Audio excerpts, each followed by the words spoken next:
જય શ્રી રામ, જય ગૌ માતા. હું છું સમૂહ પટેલ, શ્રી કૃષ્ણ ફાઉન્ડેશન ટ્રસ્ટ.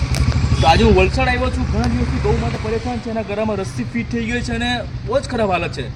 અને રેસ્ક્યુ કરીએ, પહેલાં પ્રેમથી સમજાવીએ. પ્રેમથી કોઈ બી વસ્તુ સમજે તો બધું સમજી જાય. તો ગૌ માતા કેમ નહીં સમજી શકે? ચાલો તમે વિડીયોને પૂરો જો. જય શ્રી કૃષ્ણ, જય ગૌ માતા. પહેલાં પ્રેમથી આપણે વાત કરીએ છીએ, એને સમજાવીએ છીએ, લાગેલું છે ગળામાં અને કાઢીએ છીએ. આગળ લગાવી હવે બધું ખાઈ લો.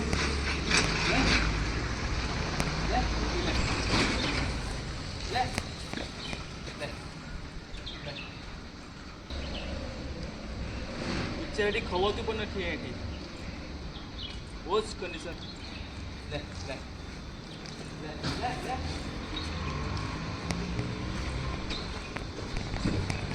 એને બાઇકમાં કાઢવું પડશે આપણે હવે.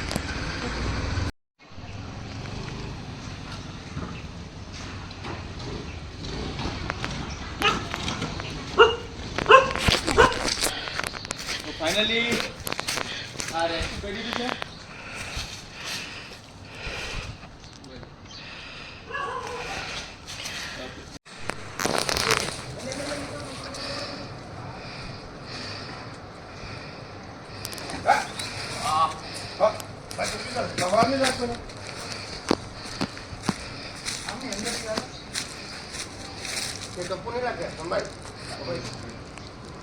તો ફાઇનલી કાપી લાગ્યું છે રસ્સી આપણે.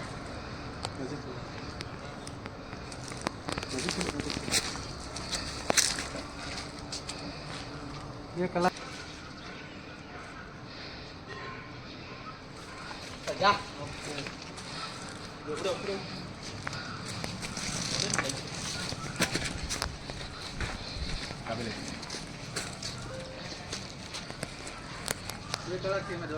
ફાઇનલી આ ગૌ માતાને વલસાડમાં અમે રેસ્ક્યુ કરીને ગળામાં રસ્સી કાપી દીધી. અગર પછી નહીં કાપતે તો ગૌ માતાનું મરણ થઈ જાય, કેમ કે રસ્સી ફિટ થઈ ગયેલી અને એને ખાવામાં બી ખૂબ જ તકલીફ પડતી હતી. જય ગૌ માતા, જય શ્રી કૃષ્ણ.